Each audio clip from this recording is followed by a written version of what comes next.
दुर्गापुर गांव के दो निवासी हरिया और बलराम जंगल के रास्ते से अपने गांव लौट रहे थे। चलते हुए हरिया अचानक बोला, चल चल चल चल, जल्दी जल्दी चल बलराम, वो तालाब रास्ते में ही पड़ने वाला है। और सुन, जैसे ही वो तालाब आए ना, अपने कदमों की रफ्तार तेज कर देना।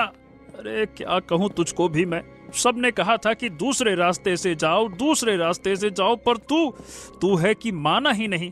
पता नहीं क्या कहूँ तुझे, जल्दी जल्दी चल। ये सुनकर बलराम हंसने लगा। क्यों भाई, क्या अंदर से दुखी हो रही है क्या? डर लग रहा है क्या? बकवास मत कर हरिया। अरे मैं भी वैसे तो काफी समय से सुनता आ रहा हूँ कि उस तालाब में एक काला हंस रहता है जो सामने आकर सवाल पूछता है। अरे धात, अरे मूर्ख, काला हंस हो या सफेद हंस, कभी भी मनुष्य की आवाज में बात कर सकता है क्या? नहीं ना। बलराम इतना कह ही रहा था कि हरिया घबरा उठा। तालाब आ गया, जल्दी जल्दी चल, अरे जल्दी जल्दी चल बलराम, चल चल चल चल चल चल चल चल। हरिया बलराम का हाथ पकड़कर लगभग भागने लगा, लेकिन अगले ही पल तालाब से रंग बिरंगी किरणें फूटी और वहां एक काला हंस प्रकट हुआ। काले हंस को देखकर हरिया और बलराम डर गए। तू तो बिल्कुल ठीक कह रहा था रे हरिया, यहाँ तो सच में काला हंस रहता है। हे भगवान। मैं जानता हूँ कि तुम दोनों यहाँ से तेजी से भाग रहे थे, लेकिन चाहे जितना भी तेजी से भागो, मुझसे नहीं भाग सकते। जब तक मेरे सवाल का उत्तर नहीं दोगे, यहाँ से नहीं जा पाओगे। देखो, हमें जाने दो काला हंस। हमने सुना है कि जिस किसी से भी तुम सवाल पूछते हो, वो अगर उत्तर नहीं दे पाया तो हमेशा हमेशा के लिए गायब हो जाता है।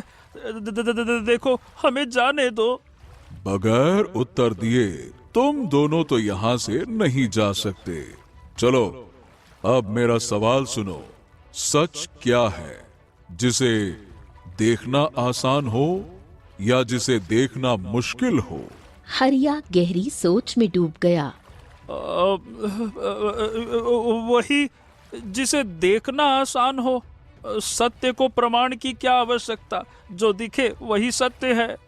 हाँ हाँ हाँ, हरिया बिल्कुल सही कह रहा है, जिसे देखना आसान हो। तुमने दिया है गलत उत्तर।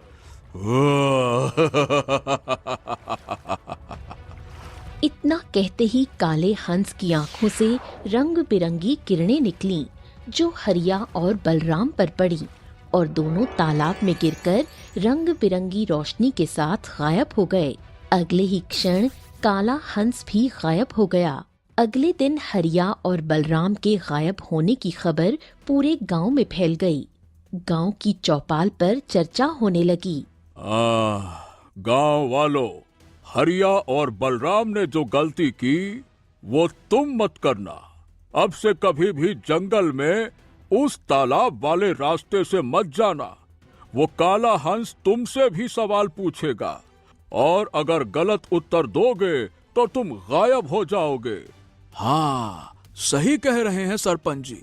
और हमें तो ये भी नहीं पता कि गांव वाले आखिरकार ये रहस्यमयी तरीके से गायब क्यों हो जाते हैं। ये तो अच्छा है कि गांव के सुखिया चाचा ने कुछ दिन पहले मोहन को गायब होते देखा था। उन्होंने देखा था कि काला हंस मोहन से सवाल कर रहा था और वो जवाब नहीं दे पाया, और बस फट दने तालाब में गिरकर गायब हो गया। बस उसी दिन से लोग गायब होने लगे। ये सुनकर सबके चेहरों पर डर फैल गया।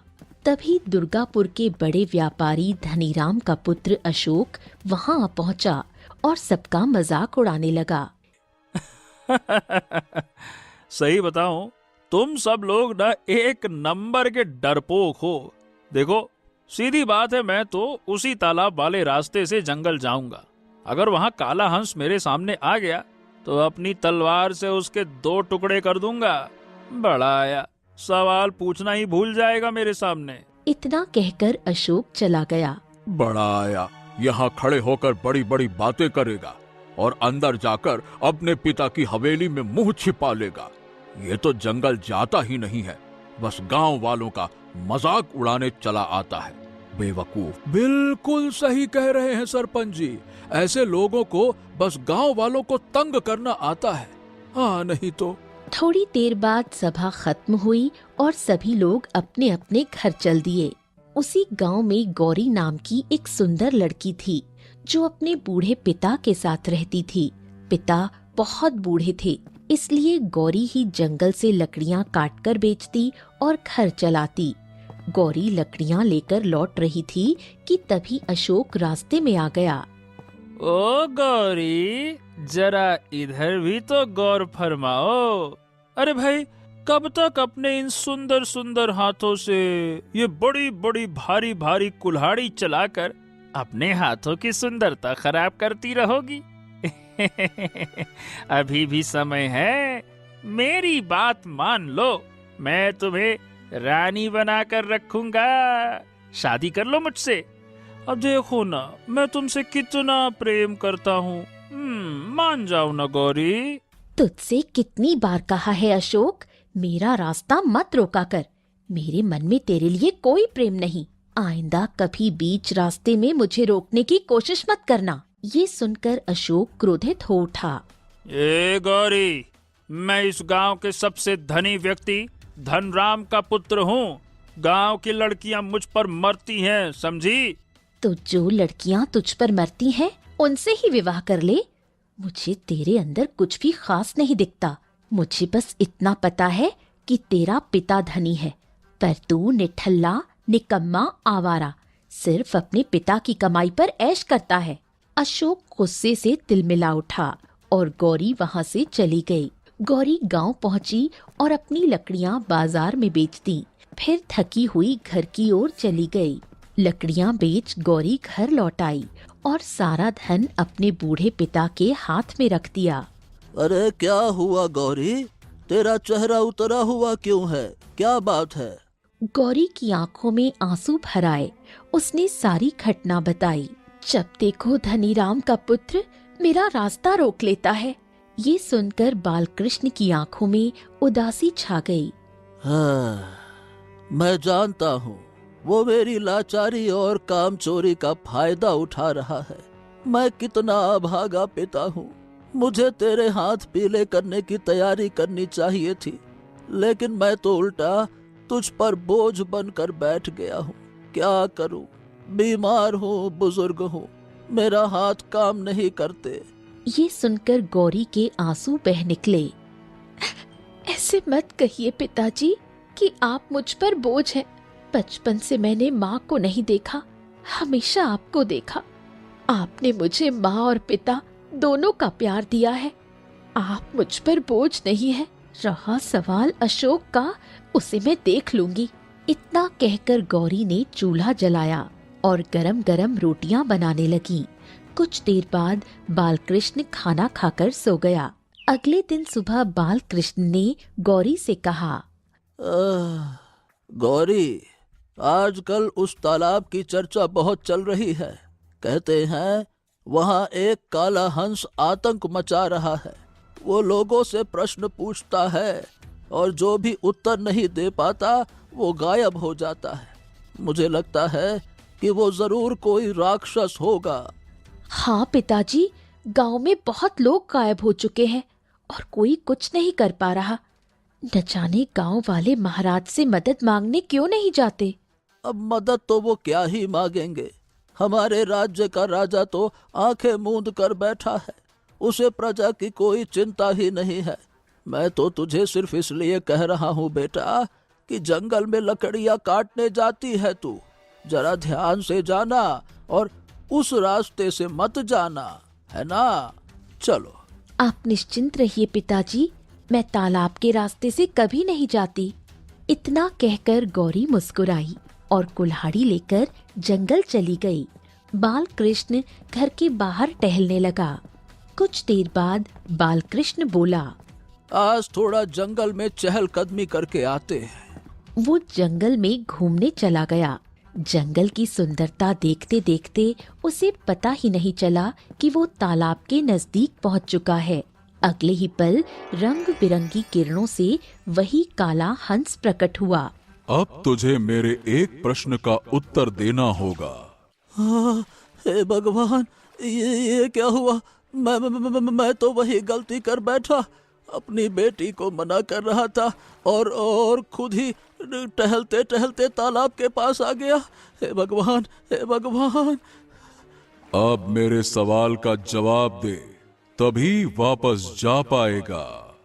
काले हंस ने वही सवाल पूछा जो उसने हरिया और बलराम से पूछा था, लेकिन बालकृष्ण उत्तर नहीं दे पाया। अगले ही पल बालकृष्ण तालाब में गिरा और रंग बिरंगी किरणों के साथ गायब हो गया। काला हंस भी गायब हो गया। ये दृश्य दूर से गांव का एक व्यक्ति देख रहा था। हे भगवान, बालकृष्ण चाचा भी गायब हो गए। ओह, मुझे ये बात तो तुरंत गौरी को बतानी चाहिए। वो व्यक्ति दौड़ता हुआ गौरी को ढूंढने लगा, मगर वो उसे नहीं मिली। शाम को जब गौरी घर लौटी, उसके पिता घर पर नहीं थे। पिताजी हमेशा घर पर रहते हैं, आज कहाँ चले गए? तभी वो व्यक्ति वहाँ पहुँचा। गौरी! अरे गौरी! अरे भाई, मैं सुबह से तुम्हें ही ढूंढ रहा हूँ। तुम्हारे पिताजी अब तुझे कहीं नहीं मिलेंगे बेटा। क्या बकवास कर रहे हो तुम? गांव वाले ने पूरी घटना गौरी को बताई। मैं बहुत दूर खड़ा था। मैंने अपनी आंखों से देखा, काला हंस प्रकट हुआ। उसने बालकृष्ण चाचा से प्रश्न किया, वो उत्तर नहीं दे सके और गायब हो गए। इतना कहकर वो व्यक्ति चला गया। अगले दिन बालकृष्ण के गायब होने की चर्चा और अफवाहें पूरे गांव में फैल गईं। गौरी अपने घर में फूट फूट कर रो रही थी। तभी धनीराम का पुत्र अशोक वहां आया। अरे गौरी, गौरी चुप हो जा। इतनी चिंता क्यों कर रही है? तेरा बूढ़ा पिता वैसे भी इतना बूढ़ा हो चुका था कि कुछ समय बाद तो चला ही जाता। तू इतनी चिंता क्यों करती है? मैं तेरे साथ हूं ना। देख तू अब अकेली है। मेरा प्रस्ताव अभी भी खुला है। मुझसे विवाह कर ले, रानी की तरह बनाकर रखूंगा। ये सुनकर गौरी क्रोधित हो उठी। तुम्हें शर्म नहीं आती? मेरे पिता गायब हो गए और तुम विवाह की बात कर रहे हो? चले जाओ यहाँ से। अशोक तमतमा कर बोला। अरे बस, बहुत हो गया। मुझे अपमानित करने की भी एक हद होती है। अब तेरे ऊपर से तेरे पिता का साया उठ गया है। अब तू अकेली है। तेरे जैसी भिखारी की बेटी से गांव में कोई विवाह नहीं करेगा। समझ नहीं आता क्या? जब सब इनकार कर देंगे ना, तब नाक रगड़ती हुई मेरे दरवाजे पर आएगी। ये मैं सीना ठोक के दावे के साथ कहता हूँ। बात करती है। इतना कहकर अशोक गौरी का अपमान करते हुए वहां से चला गया। गौरी फूट फूट कर रोने लगी।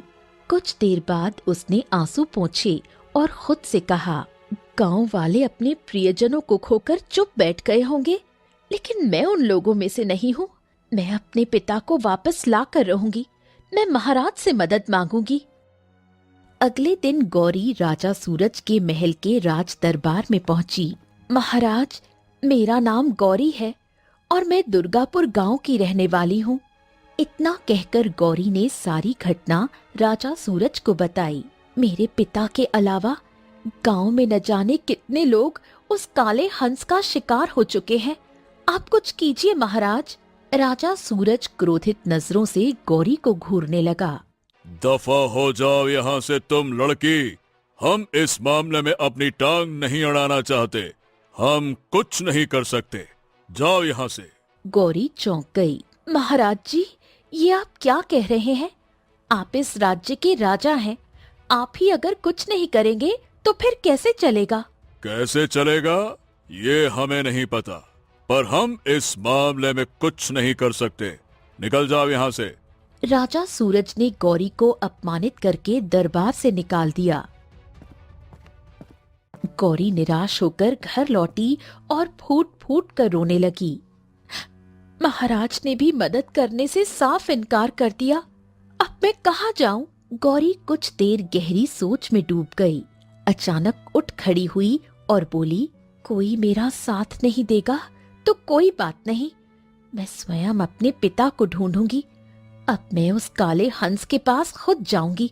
देखती हूँ ऐसा कौन सा प्रश्न पूछता है जिसका उत्तर कोई नहीं दे पाता। इतना कहकर गौरी घर से बाहर निकली और जंगल की ओर चल दी।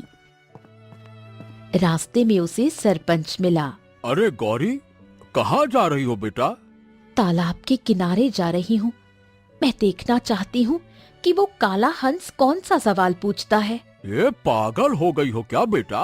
अरे तू वहाँ से कभी वापस नहीं आएगी।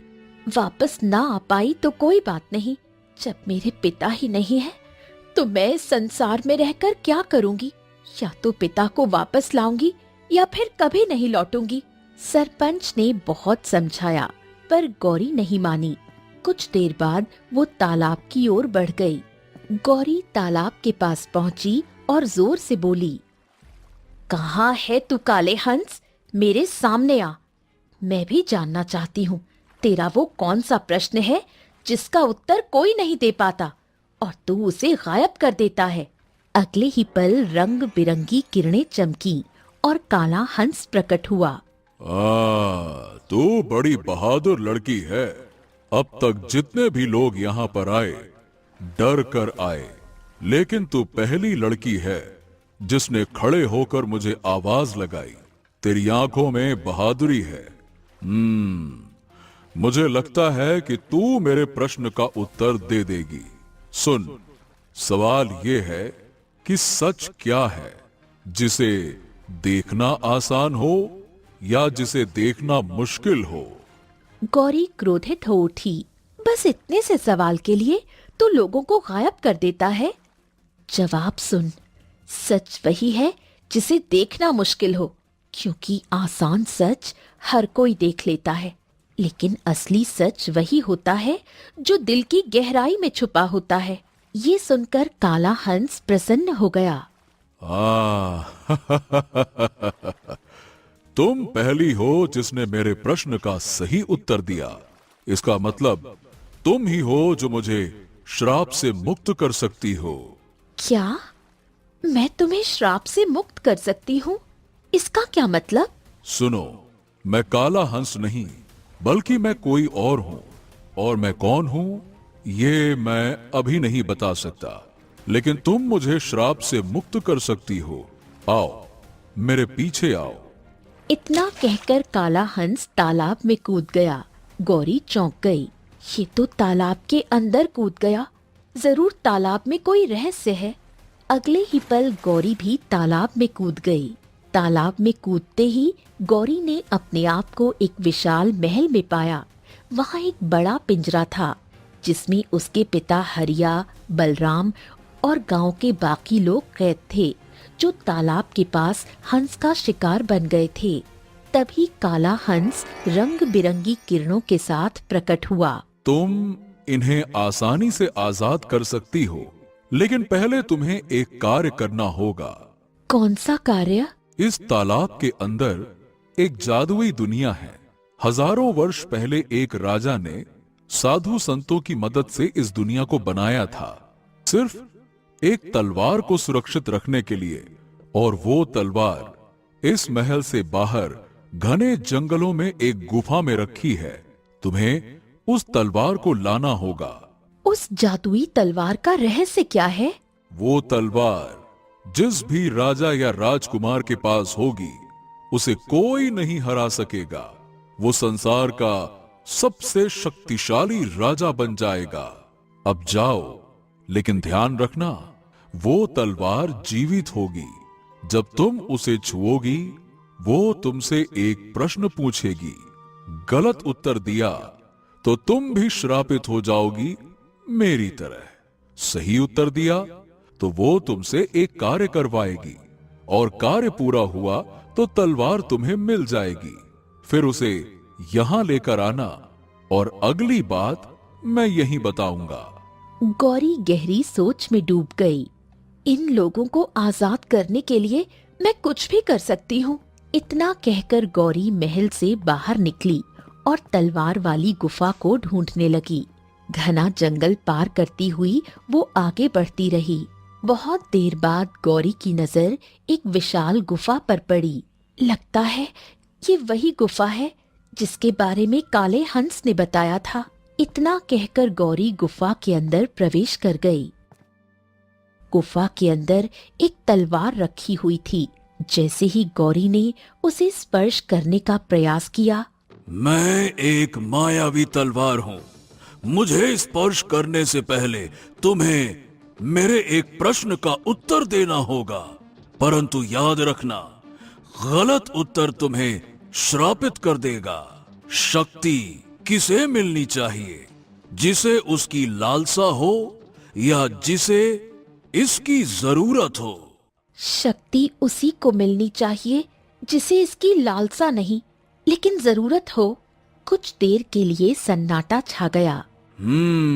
तुमने बिल्कुल सही उत्तर दिया, लेकिन मुझे प्राप्त करने से पहले तुम्हें एक कार्य और करना होगा। तुम मुझे इस तरह से स्पर्श नहीं कर सकती। तो फिर बताओ मुझे क्या करना होगा? इस जंगल में एक लाल वृक्ष है। हजारों वर्ष पहले साधु संतों ने उसी लाल वृक्ष के नीचे यज्ञ करके मुझे प्राप्त किया था। तुम्हें उस लाल वृक्ष से अनुमति लेनी होगी, तभी तुम मुझे छू सकती हो। गौरी गुफा से बाहर आई और घने जंगल की गहराइयों में लाल वृक्ष को तलाशने लगी। कुछ देर बाद उसे एक लाल वृक्ष दिखाई दिया। गौरी लाल वृक्ष के पास पहुंची ही थी कि तभी कौन हो तुम? गौरी ने पूरी घटना लाल वृक्ष को बताई। ठीक है। लाल वृक्ष से एक लाल रंग का पत्ता नीचे गिरा। इस पत्ते को स्पर्श करो। अगर तुम्हें कुछ नहीं हुआ तो तुम तलवार प्राप्त कर सकती हो, लेकिन याद रखना, तलवार को छूने के बाद तुम्हारे अलावा केवल तुम्हारा पति ही उसे छू सकेगा। संसार का कोई भी अन्य व्यक्ति उसे छुएगा तो वो जलकर राख हो जाएगा। ये दिव्य पत्ता तुम्हारी जांच करेगा कि तुम्हारा मन शुद्ध है या नहीं, और तुम्हारा भविष्य भी देखकर बताएगा कि तुम तलवार पाने के योग्य हो या नहीं। गौरी चौंक गई। कुछ देर सन्नाटा रहा। फिर उसने हिम्मत की और लाल पत्ते को स्पर्श किया, लेकिन उसे कुछ नहीं हुआ।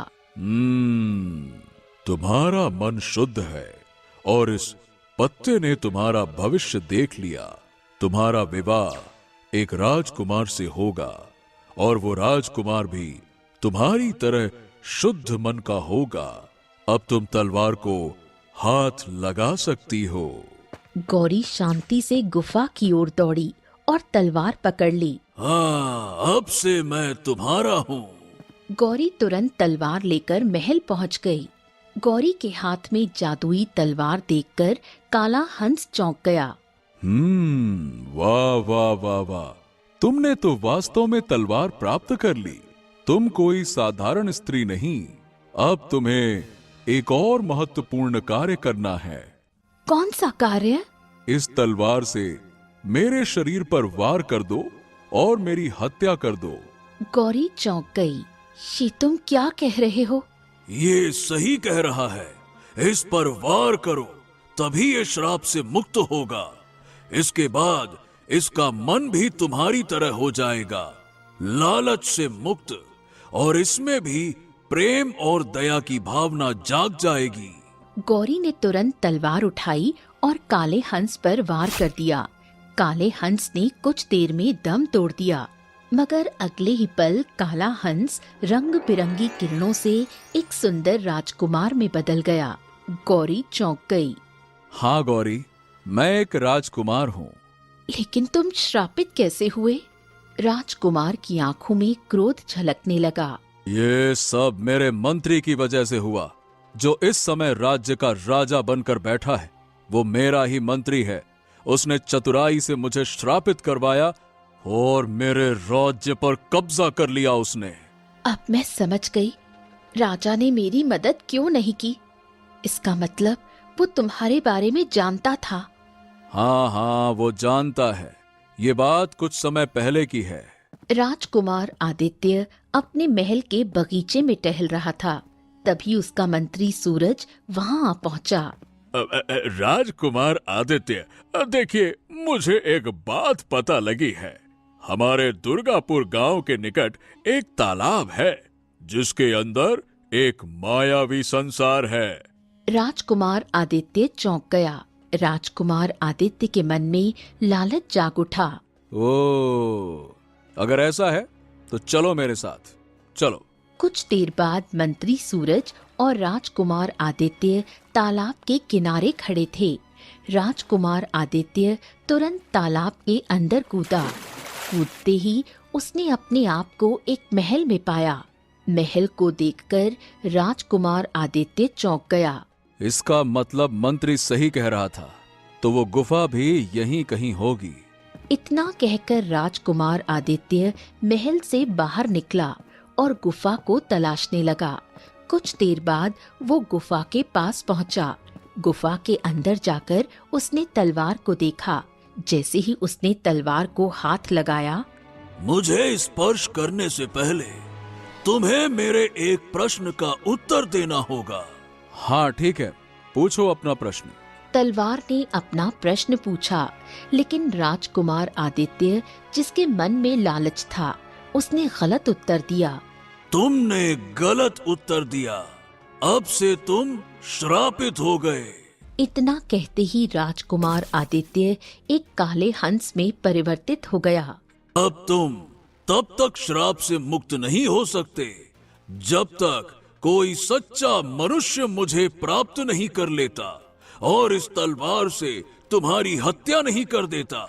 श्रापित होने के बाद तुम इस संसार में भी रह सकते हो और उस तालाब के ऊपरी दुनिया में भी, लेकिन तुम तालाब की सीमा में ही रहोगे।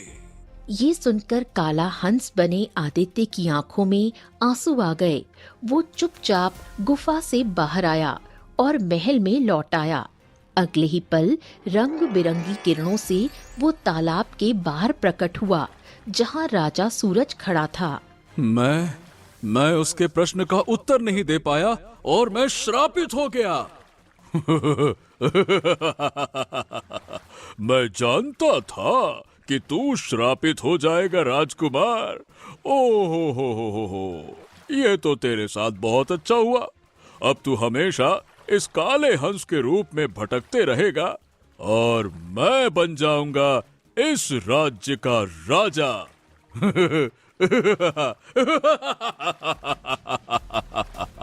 इतना कहकर मंत्री सूरज हंसता हुआ वहां से चला गया। तुम्हारे साथ धोखा हुआ था, लेकिन तुम ये तलवार नहीं ले सकते। जब लाल वृक्ष ने मेरी जांच की थी, तब उसने कहा था, इस तलवार को मेरे अलावा केवल मेरा पति ही हाथ लगा सकता है। ये सुनते ही राजकुमार आदित्य ने तुरंत गौरी की मांग भर दी। क्यों? लो, अब से तुम मेरी पत्नी हो। राजकुमार आदित्य ने हाथ आगे बढ़ाया। गौरी ने तलवार उसके हाथों में दी। उसे कुछ नहीं हुआ।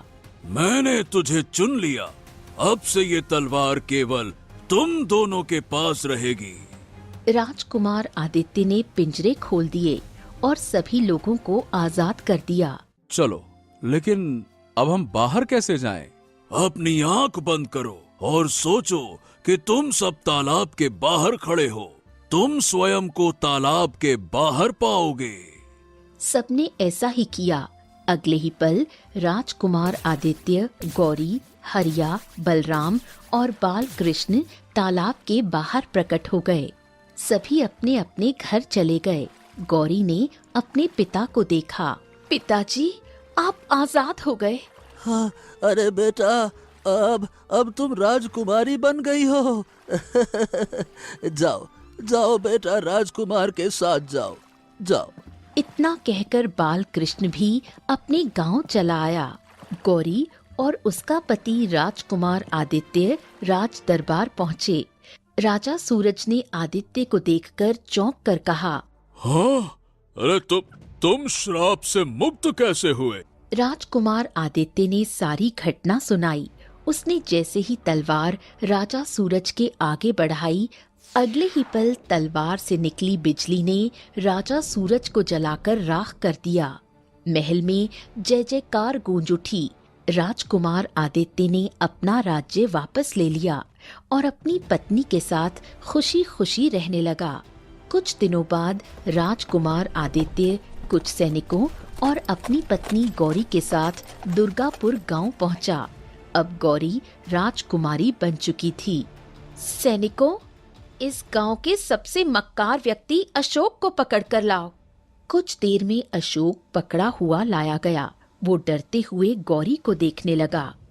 घबराओ मत, मैं तुम्हें नुकसान नहीं पहुंचाऊंगी। बस ये दिखाना चाहती हूँ कि तुमने कहा था कि कोई मुझसे विवाह नहीं करेगा, लेकिन आज मेरा विवाह राजकुमार से हुआ है। अब मैं राजकुमारी हूँ और तुम वैसे के वैसे ही हो। दफा हो जाओ यहाँ से।